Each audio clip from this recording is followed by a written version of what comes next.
That is in one line. That's what the CFO does: optimize the company's valuation. Um, but then the question is, how does the CFO do that? And I think the way I see it, as I said, a strategic operator who understands the economics of the market that you're in, understands corporate finance. In other words, what it takes to make decisions and financial decisions, and then who also understands cash management. And I think if you have those concepts down and understand what the principles are, then you can kind of put it together to optimize company value. But I think what's also more important, in addition to the theoretical understanding of those concepts and those fields, is your partnership with four different groups of people. So I like to think of it as the diamond of the CFO. So in the top corner of the diamond is your CEO and your board, because those are the people who look to you to manage the financial aspects of the business and to keep the train on the tracks. So the CEO will depend. The way, the analogy I use is the CEO decides the destination of the train.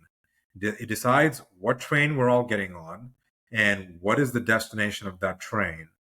And once that is decided, the CFO helps the CEO keep the train on the tracks, keep the train going at a certain velocity, and deciding who's on the train, who's off, what the carrying capacity of the train is, so that it's not overburdened, it's not underweight, it's going at the right speed.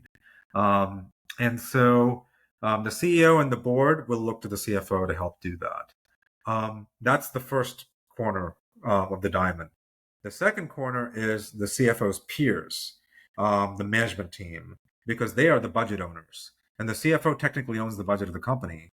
So administering the budget, and creating the budget, enforcing the budget, administering the budget is the CFO's job. And naturally, that involves strong business partnership with the peers. Because if you don't have strong relations with the peers, things can go sideways in ways that are not necessarily pleasant. And that's why the CFO role is very much a people person's job. It's very much a people job because you can't do it without those skills.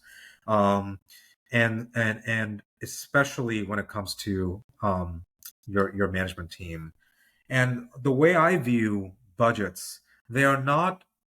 They enforce guardrails on spend. Certainly, they enforce boundaries. They establish boundaries, and you enforce them. But I view budgets as a way to empower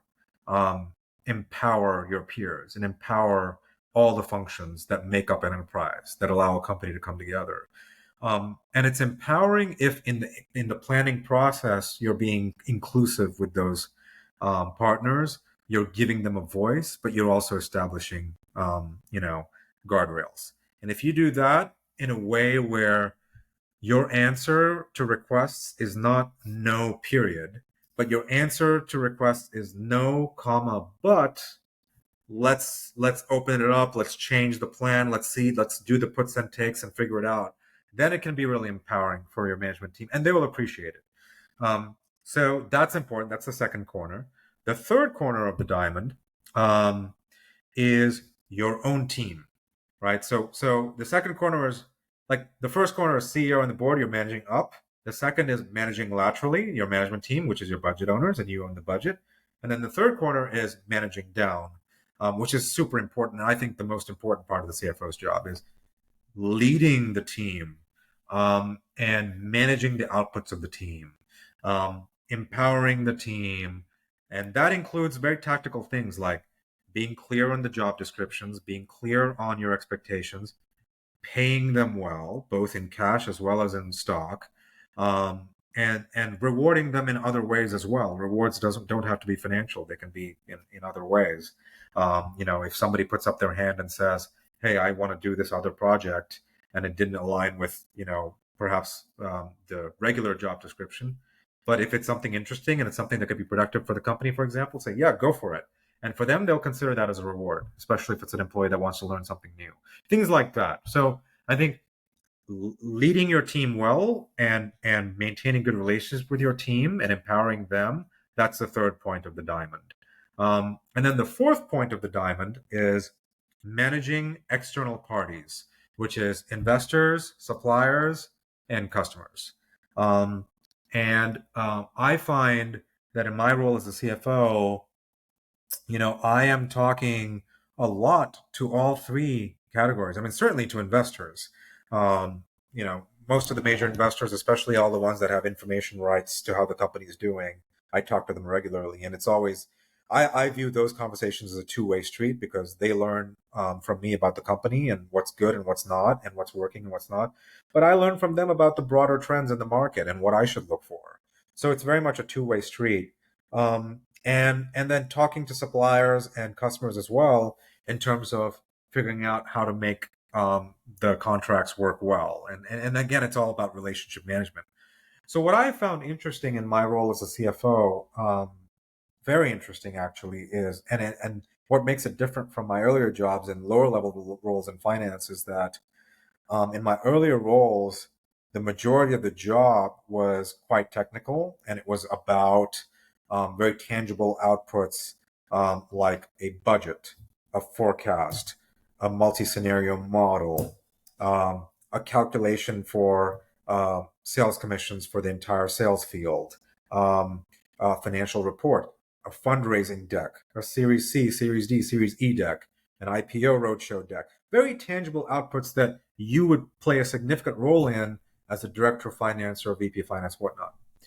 But when stepping into the CFO role, there's still some of that in a startup. I mean, I'm still quite hands-on because you have to be in a small company, of course. And so I'm very grateful for all those technical skills that I built. But it is largely a relationship management job. And it's a people management job. It's a relationship management job. It's public speaking, communication, presentation, being able to read what the people across from you want, and then figuring out how to bridge the gap across, as I said, at least four different groups of parties. Your CEO and your board want certain things. Your peers want different things, and sometimes they clash because the investors want a budget that says X and your peers want a budget that says Y, and you got to bridge the gap. How do you manage that? And it's not by doing a lot of Excel and spreadsheets. Yes, that's involved, but in the end, it's about persuasion.